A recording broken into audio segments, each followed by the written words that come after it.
Team building is no joke. And when you're working on $100 million job, you need to be able to know that those people are going to go the ropes for you, just like you're going to go to the ropes for them. You want to know when things are going wrong, and you want to feel like you can trust others to tell you transparently what's going on. We've got to have those hard conversations and be okay being in those awkward conversations, because those awkward conversations end up being the breakthroughs to better relationships. But because people are afraid to have an initial conflict, we don't get the chance to put those to the test to actually achieve a better relationship. Hey guys, welcome to the show. Today we've got Lynne Cooper. You guys know her as the amazing welder, 20 years of experience under her belt. She's also done an amazing job of working with organizations to mitigate risk and help put processes together. She's legendary in the boardroom. Her work behind the scenes and helping companies grow and bringing her knowledge of the field so that all can grow forward together. It's amazing. Lynne brings something special to our show today. You're going to love this one. I love talking to her. Every time we do a podcast, it gets better and better. So welcome to the show, and stick around. And Lynne, I think it makes sense to take the audience, before we get into all the boardroom stuff and all the great stuff you do for companies, let's kind of back up a second and just talk a little bit about you, because I think it's fascinating. A female welder. Let's talk a little bit about that. So when I was in high school, I wanted to take drafting and carpentry, and I had to get a permission slip signed to take drafting and carpentry in my high school. I imagine maybe the boys had to do that, but I'm not certain. So I was the only female in all of my classes. And frankly, I built the best dang chair out of the whole carpentry class. It's still sitting at my mom's farm outside, by the way, and it still works. So that's been a long time ago. So I think that's probably when I was like, you know what, if I want to do something, I'm just going to work to do it. And if people tell me it can't be done, that makes it even more fun for me. Or if you don't believe in me, that's even better, because I can show you with my practice, who I am. And so I think ever since that high school time, and even before potentially, I've really wanted to be out there experiencing things. And it's in a predominantly male environment, has been until very recently. I think we're seeing the industry transform, and really the real transformations, we'll see it through the educational system, right? As more and more women take on the industry. In the past, a lot of the industry was kind of predicated to the fallback position, not as a career that's, it was always the one that, well, you're not gonna be a doctor, you're not gonna be a lawyer. Well, you're not really good in school. Maybe you could make it in construction. Right. And there was a lot of my judgment is that a lot of times we got kind of shunned for it. Today, construction for me has been an amazing career. And say for you, I mean, the work that you've done in the business, it's been this amazing career. And I think as we move forward and start looking at the career, it's a much different experience than this fallback position as a career of choice. Right. You start to look at that like you made a choice to go into this career, and you've faced a lot of obstacles, but you always overcome them. I think that's a lot of it's a career today that we choose. Absolutely. And I think that it's of note that the media is what spreads the word. So if there's dollars in making dollars at colleges and universities, then potentially that's what we're going to see the ad dollars for. That doesn't mean that that equals what our actual nation needs to keep going and keep building in a safe and quality workmanlike manner. That's exactly right. That's I think that's the piece that for first of all, when we look at this country, it was built by amazing construction people. I mean, everything about it is, I mean, the buildings, the schools, the hospitals, the churches, everything about it was built with construction people. It's a field that around the world, we work really hard. I mean, people in the construction industry put in a lot of work. Now, I oftentimes think that there's people who say, well, it's a physical job. But I would say to you, it's also a really rewarding job. There's something about building something with your hands and seeing the outcome of it. To me, it's just so damn satisfying.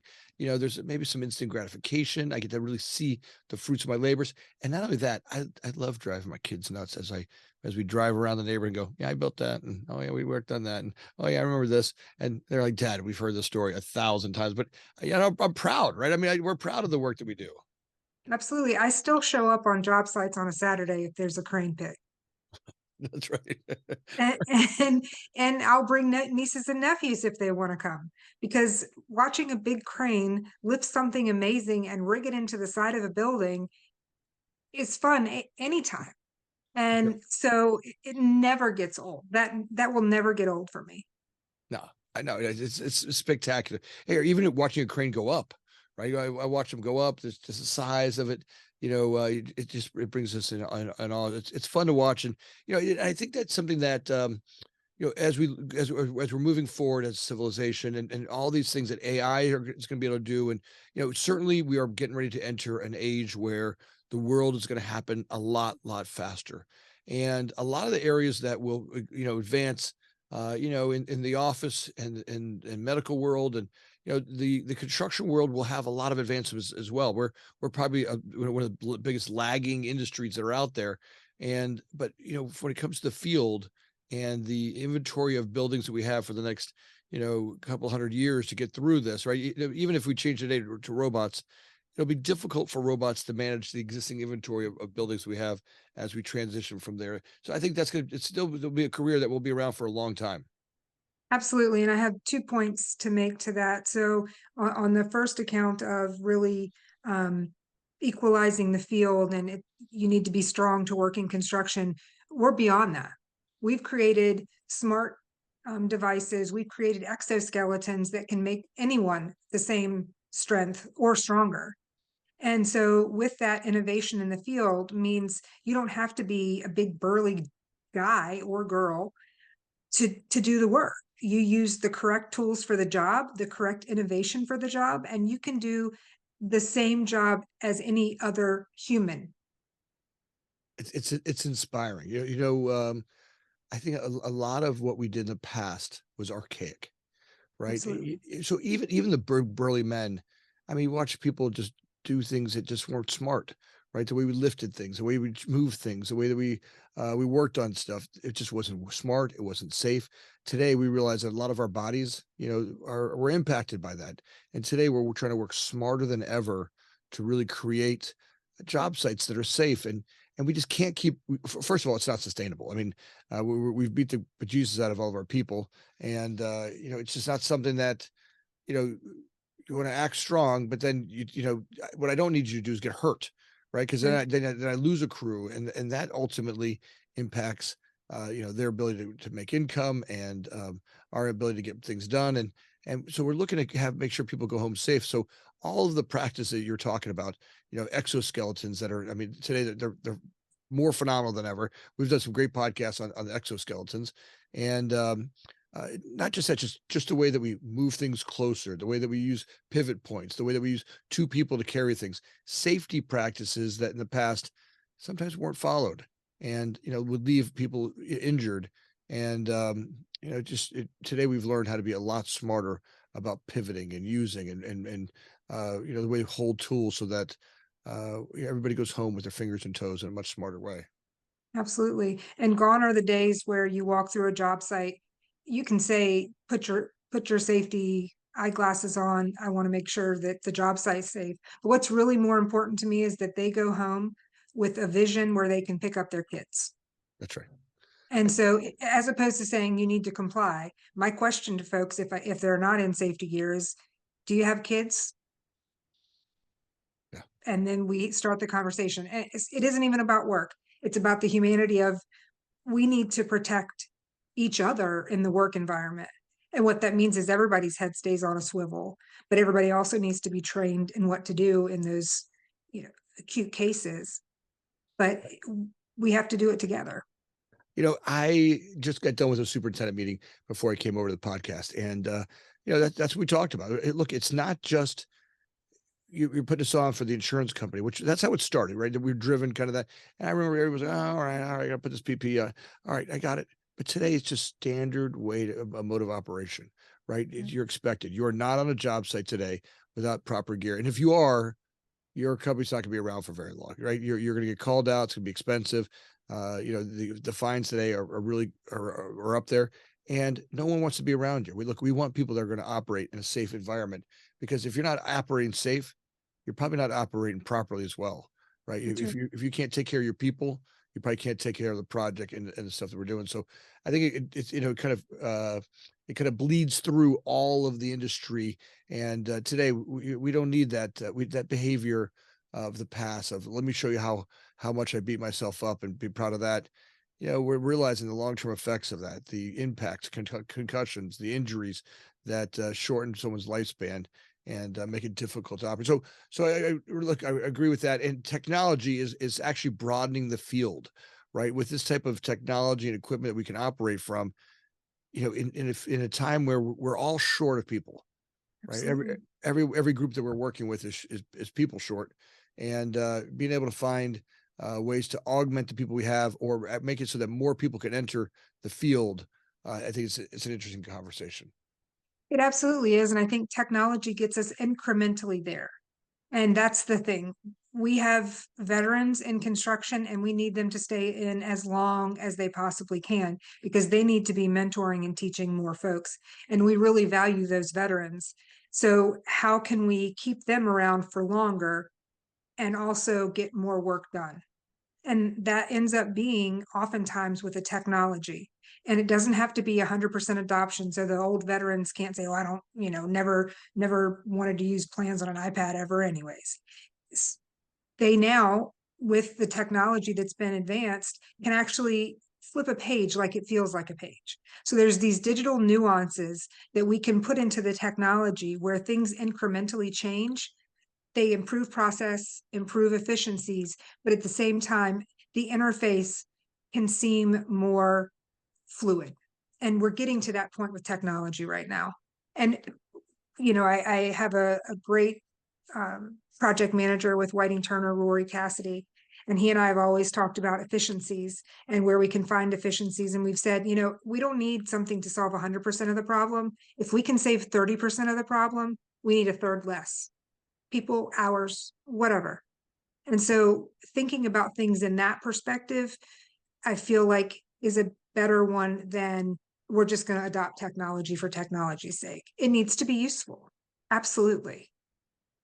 It's a beautiful thought, right? The one you just had. It's like a beautiful thought in that, construction is one of those industries where, having some seniority, right? Having a little bit of that elder energy that folks with experience bring to the field, right? But also coupled with that young technology folks, where we work together. It really kind of makes me think of where we came from, right? We were tribal people, right? We walked with tribes, and your tribe needed you to be successful.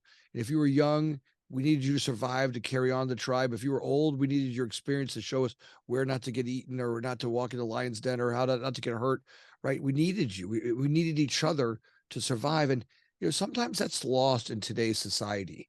But I see it oftentimes in the field where, we've got young and old working together. And when we do that in a great way, when companies really embrace that each person adds a value to the team, right? If man, woman, every color, race comes to the field, as we start to break through stereotypes and ideas, and offer a wider swatch of people that can come to the field and work, right? That energy really is really what's going to propel us forward in a way that makes us a community, right? Where we in the construction industry take care of each other, right? We look out for each other. We talk about each other in ways that's respectful and brings value. And hopefully, to me, it feels like that's where we should be the example for the world, right? If the construction, if we're the biggest industry in the world, right? The work that we do in construction covers the entire globe. I don't care where I go in the globe, there's somebody building something. And as we start to make those standards, I think that's I just got really excited about that beautiful thought. That's a really beautiful idea to talk about.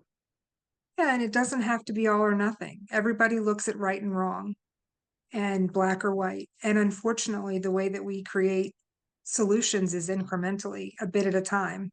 And I understand how small companies have a struggle with this, because as a small company where you don't have an innovation department, you don't have a systems department, it's really hard to test these technologies. So I think this would be an action call to communities of entrepreneurs who can share their insight and feedback with other small business owners and entrepreneurs, so we can have the group think, and not necessarily in a bad way, but you put all the data in one spot so everybody can make the best decision for themselves. We have that in large corporations because there's departments that do it. So finding a way to keep the small businesses alive and thriving means we have to find communities for them as well. Your programs always talk about, analyze, advocate, right, and create strategies, right? Kind of create this kind of mantra that we're going to look at the systems, we're going to look at the process, right, and we're going to bring on support, right? We're here to support everybody, right? We want to bring on the best of the best. Right? Here's the entrepreneur, here's the team leader, here's the head welder, here's everybody on your team. Let's look at the different let's advocate for them, right, and bring their genius to the table. And now when you start to work with companies, you've now taken it from the field, you brought it into the boardroom, and you and your group are doing some amazing stuff to really advance construction groups as they start to move into the year 2023. Absolutely. I mean, the things that are happening with energy standardization and energy codes, and really making sure that we understand what um, strain we're putting on our electrical grid and things like that, it means that we have to benchmark. And so oftentimes teams are really busy just doing. And so talking to them about, okay, can we talk through what you're doing right now? If you were to get hit by a bus, God forbid, how would your company go on if it doesn't know the process is independent of your brain? And so it's really just a call for a clear communication line within a company. Transparency is everybody's buzzword, but how transparent is it? I've been in a lot of transparent organizations where transparent was a pillar, and it was anything but transparent. It was entirely opaque. And you're going to get found out. It comes to the light.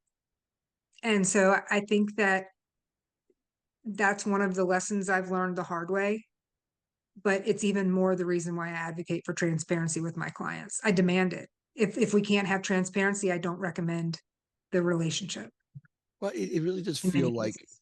it really does feel like when we talk about these verticals, they become silos, right? There's the operations team, there's the finance team, there's this business development team, and as we move into this next realm of AI and where the world's going, my venture, we're really seeing is that there's going to be a dramatic change in the companies that are going to be able to operate in the AI world will have to have one source of truth, right? Being able to go to the resource. I mean, you won't be able to be in the system without it. And the companies that aren't starting that today, right? Even if they don't understand AI, like, hey, I don't understand what you're talking about with AI. I get it all the time. I'm not sure where to go or how. It's a big idea how to start, but I just tell people, let's just start with one source of truth. And Absolutely. yeah, And yeah. if we had one source of truth on our projects, how many fewer problems will we have? What has version control screwed up on our projects? And I don't want anybody to name it out loud, but let's just think about it. Right. And if you can have that single source of truth, then errors go away by default. And so quality can go up. I'm actually speaking with the American Bar Association on forum on construction law about a single source of truth, talking about blockchain and innovations in blockchain with smart contracts. So you have single sources of truth. And it's even being advocated for in the legal sector. So we're on the right track. And if legislation and uh, folks that are in the court and in law are understanding how to work this way, we should all be at least gaining some additional education. And that's where learning gives you freedom. It does. You look one source of truth. Look, just starting with, these are buzzwords. And people are like, "Oh, well, you say blockchain. Well, what does that mean? Is that my cryptocurrency? I heard about that when I bought some Bitcoin." Like, no, listen, blockchain just means that we're going to create we're going to take information and be able to keep it with the project forever, right? All this data that we collect, all of this data that these models that we put together, we take this data and it's like our business has this. I sometimes feel like fish in a fish tank, right? They come around and go, "Oh, look, bubbles. Oh, look, bubbles." Right? We seem to keep reinventing information we've already collected, we've already established, we've already put into practice, and now we're looking at it going, "All right, like I'm gonna reinvent it again, anew," and it's just archaic. And when we start to create this blockchain technology, where we can take information, data, and be able to reuse that data again, right? Pull, extract, and utilize that for everything I do in the future instead of having to recreate it again. That knowledge right there just changes. It's hard to understand because right now I'm like, "Oh, well, am I putting that on my computer? Am I storing that over here?" Look, as we start to create cloud-based blockchain technology about projects that we're working on, we'll be able to pull the data source from anywhere that we are on any project we have that will interact with that piece of property, right? Just like an MSDS sheet does for chemicals, right? Our blockchain storage for a project will be able to pull up anything you want on a project. Who worked on it? What projects? What materials were brought there? How everything about the structural analysis of it, all of the engineering. We'll also watch the performance of a project, right? What is amazing things that we do is we collect all this data in site development, right? We go to soil samples, borings, all the stuff that we do to really create the design. And now we collect all the stuff in design. Well, the models, the footings, the foundations, the walls, the structural, the integrity of it, the systems we put in place, and then we take that, we put that aside, and we go build it. Right now we build it. All that data we collected in both the beginning and a couple stages gets kind of wiped away, and then we go to operate it, and we spend the next 20 years trying to figure out how to operate a building, and all of that data that gets collected on operating the building, its efficiencies, energy use, calculations, it doesn't get kept and sorted through so we can look at it and go, all right, how did we actually do? Right. Well, and some of the benefit of blockchain as well on public blockchain is you can keep information private that would identify who the people are, but we can say ABC welder got this many welds accomplished in a day. We Okay. have a lot of metrics that come from organizations that likely is accurate, but we're in a society now where it's trust but verify. So if you have a secondary reinforcement, that's great, but the data is what you need. And we can gather that and put it into data lakes using blockchain that will benefit our industry. And we need to use it together in concert because keeping things siloed doesn't necessarily create a stronger industry. And that's one of the big problems is we need people that want to do it for the good. We all want to make money. I get that. But as an industry, we need to be working on being strengthened from within, like you'd said. Well, look, the hide the banana game of how much you're going to get done and how many welds am I doing and I don't want you to know because you think I'm messing around or look, it's ridiculous. It was something that came from an archaic way of being, right? Somehow or another people wanted to hide what they were doing and we work hard, right? People don't get that we have to make money. I think everybody now realizes that I would like my people to make money because I'd like them to show back up again. Right. When people don't make money, they don't show up. And go ahead and try not to pay your people enough money and let the people right next to you pay them enough money. Your people will be their people in a second. And if an owner or business operator isn't thinking about that, right? How do I make it a safe environment? How do I make it a more productive environment? How can I make money and get my people home faster? Right. And that's where this technology is really going to, it gets exciting. I really do envision a future where, today, most of the work that we do is spent on finding and stuff that's outside of my work, right? When you get to a job site, the functionality of most job sites, it's chaotic, right? I spend more time, kind of reminds me of my dad when I was a kid. He'd be walking around the house, he'd be all mad. where's my tool? I can't find a tool. And somewhere I borrowed a tool somewhere and, a wrench or something. And I left it out in the yard, probably left it. Oh, you know what? I was working on the trampoline in the backyard. I forgot it. Yeah, he'd go find it back there, and then it'd be all rusted because it was sitting outside in the rain for 3 weeks or something. And then he'd have to go find somebody else to go fix the tool that he needed. And he's like, look, I now have to go find a tool to fix the tool, and this is I have a 5 minute. I have one nut to go turn. That's going to take 5 minutes. It took me 40 minutes to do it. I feel like that's our job sites, right? How many times we go on a job site, they're chaotic. People aren't clear on exactly what we want to do. We don't set expectation. We don't paint that picture before people show up. And as we start to use technology to get that much, much clear vision of what we're doing, I think that we can get in and out of projects in a much more efficient way. And ultimately, I think that's what we want to achieve is getting people in and out of projects, getting the work done in an efficient manner so that both we can get it done, we can get back home, and we can make some money. Well, if you think about just the punch out process, excuse me, the punch out process, you have a set of plans that you need to coordinate blue tape that you put on the wall or some sort of other deficiency. You need to document it. You want people to know exactly where it is on plan. We used to do that with paper plans and dots on plans and things like that. Now with PlanGrid, now part of Autodesk, you touch it, you create the item in the punch list. Our punch lists take longer, but you literally walk away from the punch list with everybody already having their tasks assigned to them. That's right. Right. And you don't, the project manager on a 75,000 square foot building, that punch list takes a long time to actually generate the first time. If you have to go back to your office, download the pictures, connect them. Oh, is this where the right picture was? The smart people will put numbers on the pictures and numbers in their notes, but that isn't everybody. And you think about that. We used to do it with a little video thing that we're walking around. That's just in the last 5 or 10 years that's happened. But the time efficiency there is huge. Yeah. They're getting way smarter. I'm watching Punchless Whiz and all the different formulas that people are using out there to do punch lists that happen much faster. It shows me where it's at on the project, what room it's in, what elevation at, what sub belongs to. I can see the before picture. Then you can also put the after picture on there. I can get notifications as it gets completed. I can have expectation dates set in there so I can know when they're going to do it. So I don't have to spend it may have taken longer in the beginning because you have to stop and you're putting the data in, but it prevents me from having to go back home while I'm supposed to be having dinner with my family and do it.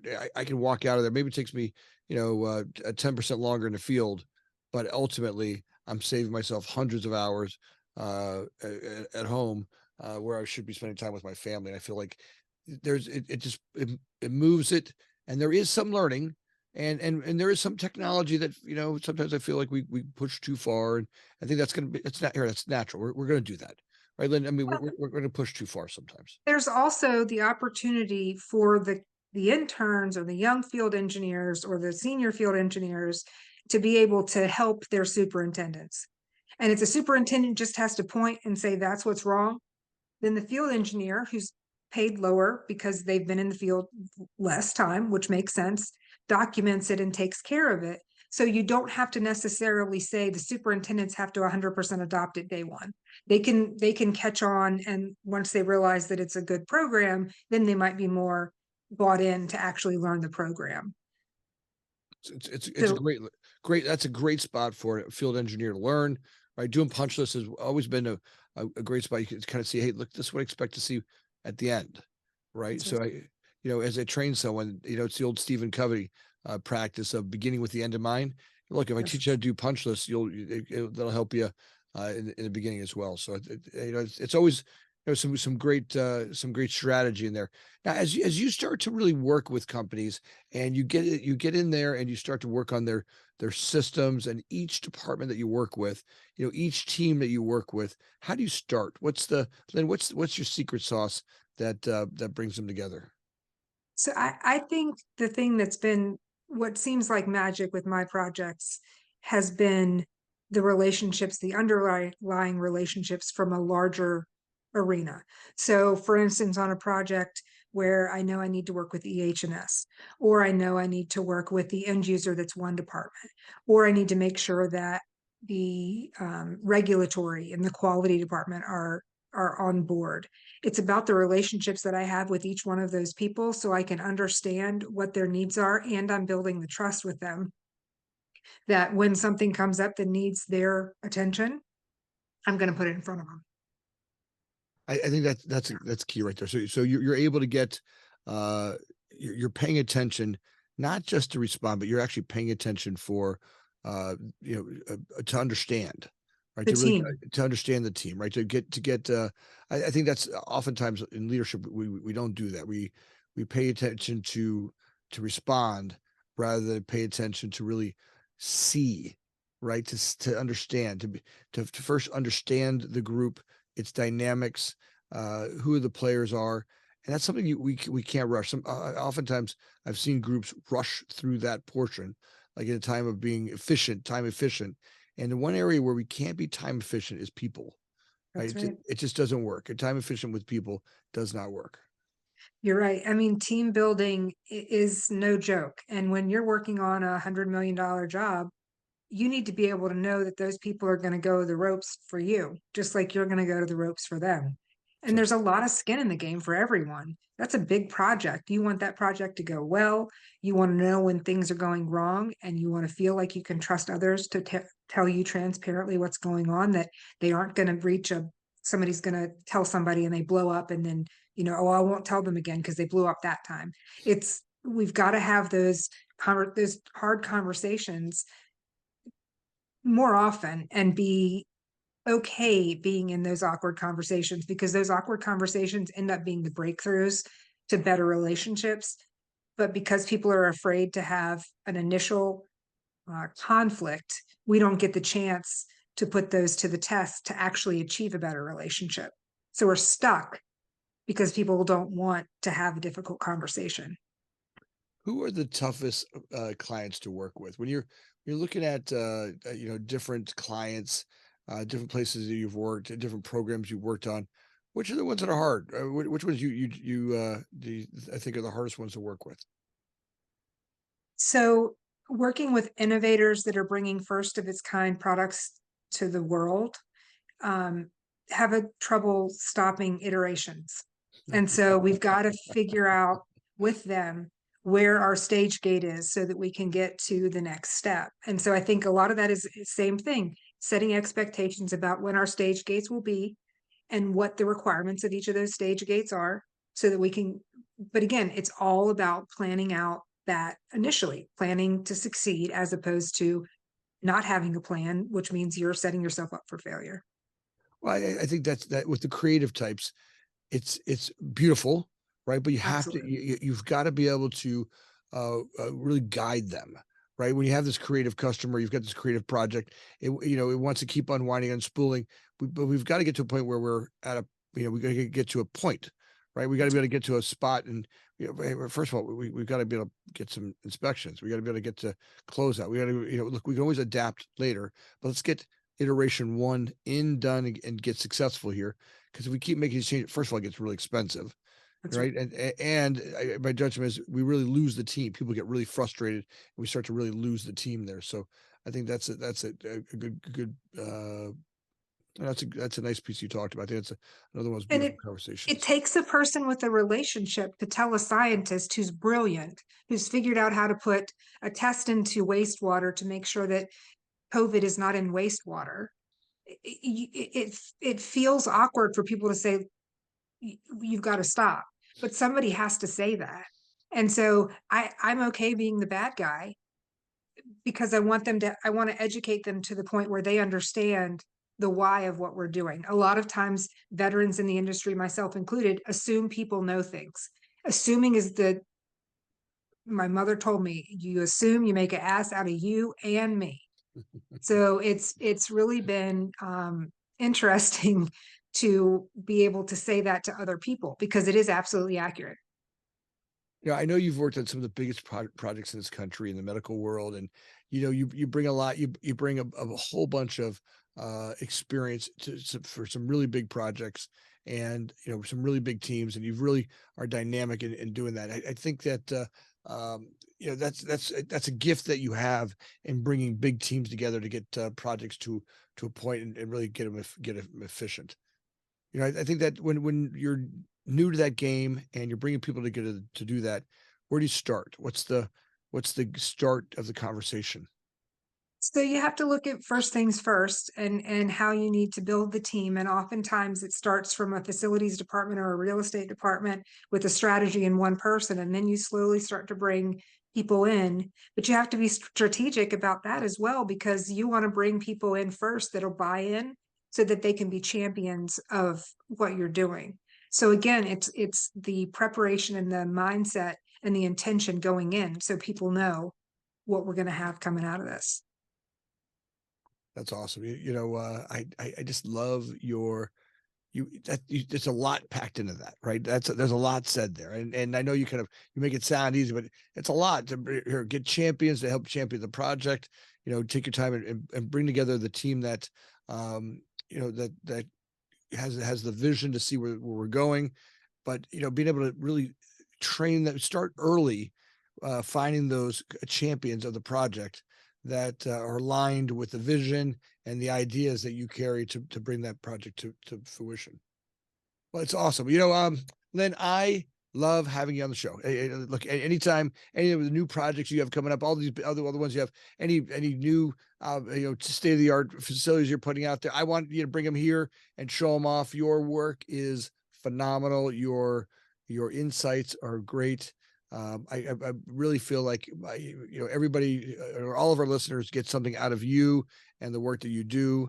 I'm proud to have you. I really hope my daughters get a chance to hear this podcast, because I feel like you're one of the big shining examples of what great women in this industry do, and I'm proud to be on here. I'm proud to have you on the show today, and I'm glad you're here. Thanks, Anthony. It was really great to be a part. I hope we can do another session because we do have a whole lot more that we didn't even touch on today. We didn't even So, touch on. We got so many more things we're gonna hit on. If as people want to find you and they want to hunt you down and get you to come work on their projects with them, and we're let's give them some 411 on you and how to get you there. so the fastest and easiest way is on LinkedIn. I check that and get reminded about that all of the time. I have a website too, lc@llc.com So is that my email. I'm sorry, lc@elseallc.com got it. is the project management firm. My current endeavor is bringing copper welding to the market, and I'm working with a great team, and I'm part of that team at Critical Systems Inc., based in Boise, Idaho. So that'll be the big splash people are seeing is healthier copper welding and healthier med gas piping, both in the field and for patients. And that's what I'm really excited about right now. Nice. You're you make welding sound fun, right? It is. You bring a whole nother level of excitement to these large welding projects, and the innovations that you're working on, I think are just legendary. You certainly are one of the giants in the business, and Lynn, I'm so grateful to have you on the show. Thank you. Grateful for you, Anthony. Take care, and I appreciate all the work you do. It's amazing. Audience, if as always, if you could take a second right now and just like and subscribe, it means the world. The world makes the world to Lynn and myself. We really do, get feedback from you when you hit that like button. Leave your comments down below. Lynn and I will make sure we get any responses back to you. As always, we're grateful for you listening, and let's keep tuning in. Thanks.